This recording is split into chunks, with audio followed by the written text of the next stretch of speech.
ওখানে অলরেডি 6টা স্টেটে আন্দোলন শুরু হয়ে গেছে।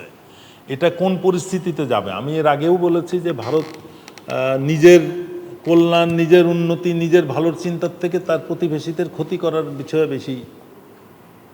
এটার মধ্যে মানে কেমিস্ট্রি এক হতে পারে, কেন আমাদের দেশে যে ধরনের অপরাধ হয়েছে, দুর্নীতি বলি, এই শিক্ষা ব্যবস্থাটাকে ধ্বংস করা, সশস্ত্র বাহিনীকে ধ্বংস করা, জনগণকে বঞ্চিত করা, কৃষকদের যে সমস্যা, রাজনৈতিক যে একটা চলতেছে, এই ক্ষুদ্র জনগোষ্ঠীর উপরে যে অত্যাচার চলছে হিন্দুত্ববাদের নামে, এগুলোতে তো একটা বিরাট জনসংখ্যাতে অলরেডি সরকারের বিরুদ্ধে চলে গেছে।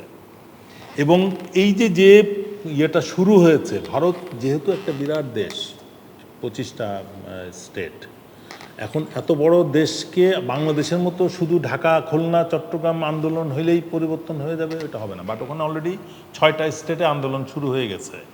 এটা কোন পরিস্থিতিতে যাবে? আমি এর আগেও বলেছি যে ভারত নিজের কল্যাণ, নিজের উন্নতি, নিজের ভালোর চিন্তার থেকে তার প্রতিবেশীদের ক্ষতি করার বিষয়ে বেশি তারা সময় ব্যয় করে। তো ওইটা করতে করতে তাদের নিজের ভিতরে যে বিরাট একটা ভাগ হয়ে গেছে, এটা তারা বুঝে নেয়। এবং তারা মনে করছে শুধু হিন্দুত্ববাদ দিয়ে তারা দেশকে একত্রিত করে রাখবে ওই জিগির তুলে। কিন্তু ভারতে কমপক্ষে 35 কোটি মুসলমান আছে, আর অন্যান্য ধর্ম বা তাদের নিজস্ব যে কাস্ট, লোয়ার কাস্ট, তারাও তো কেউ ব্রাহ্মণদেরকে পছন্দ করে না, ব্রাহ্মণরাও তাদেরকে পছন্দ করে না। সুতরাং পুরো একটা হস্টাইল জনগোষ্ঠী কিন্তু সরকারের বিরুদ্ধে চলে গেছে। এরা কতটুকু কার্যকর হবে এটা আগামী কয়েকদিন বলে দিবে। আমরা আগস্টের মধ্যে বুঝতে পারবো যে আবার ওই কৃষক আন্দোলনের মতো মানে তারা নিয়ন্ত্রণ করতে পারবে কিনা। বাট আমার কাছে একটু ভিন্ন রকম মনে হচ্ছে এবারটা। এই যেভাবে শ্রীলঙ্কা, নেপালে চেঞ্জ আসছে, একটা চেঞ্জ আসতে পারে। হয় এটার থেকে শিক্ষা নিয়ে মোদি প্রিভেন্টিভ মেজার নিবে, বাট এই মুহূর্ত পর্যন্ত আমি দেখলাম দিল্লিতে অলরেডি মিলিটারি মোবিলাইজ করা হয়েছে, একইভাবে বুলেট ব্যবহার করা হয়েছে, লাঠিচার্জ করা হয়েছে, এবং একই ট্রেন্ড যে ছাত্ররা দাঁড়িয়ে দাঁড়িয়ে মার খাচ্ছে, তারা কিন্তু আক্রমণ করছে না। আবার হিসাবের সময় পুলিশ আর ছাত্র আহতের সংখ্যা এক।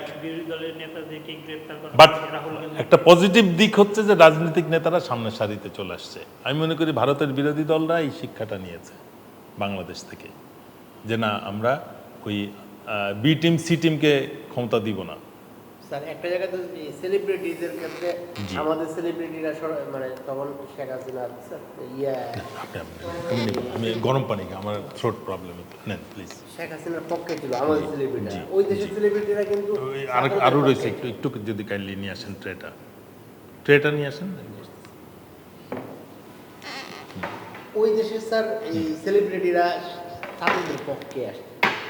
আমাদের দেশের কালচারাল যারা আমাদের তো সব হচ্ছে আপনার ওই যে আমাদের এই সেলিব্রিটিদেরকে ডেভেলপই করা হয়েছে তো সব ধর্মের বিরুদ্ধে। তারা সব তো একটা মানে কালচারালি অপোজিট টু রিলিজিয়ান, আর ওরা কিন্তু পজিটিভলি যাতে তাদের মানবতাবোধ থেকে, তাদের হিউম্যান রেসপন্সিবিলিটি থেকে তারা জয়েন করতেছে, এবং তারাও তো ওই সাফার্ড গোষ্ঠী। কিন্তু ভারতে সিনেমায় অভিনয় করা যদি হারাম না হইতো, তাহলে ভারতে এত নায়ক নায়িকা হইতো না। কথা শুনতে অবাক লাগতেছে। ইসলাম ধর্মে যদি সিনেমা, নাটক, অভিনয় যদি হারাম না হইতো, তাহলে ভারতে হিন্দু সুন্দরী তো আছে, এত মুসলমান সুন্দরী নায়িকা হইতো না, এত নায়ক হইতো না, ওদেরকে আসতেই দিত না। যেভাবে অন্য চাকরি, সরকারি চাকরি 2%, ওই বলিউডেও ক্রিকেটে মোহাম্মদ সামি দুর্দান্ত পারফরমেন্সের পরেও বাদ পড়ে যাচ্ছে। এটা কোনো দেশ না, এটা অলরেডি নিজে বললাম তো।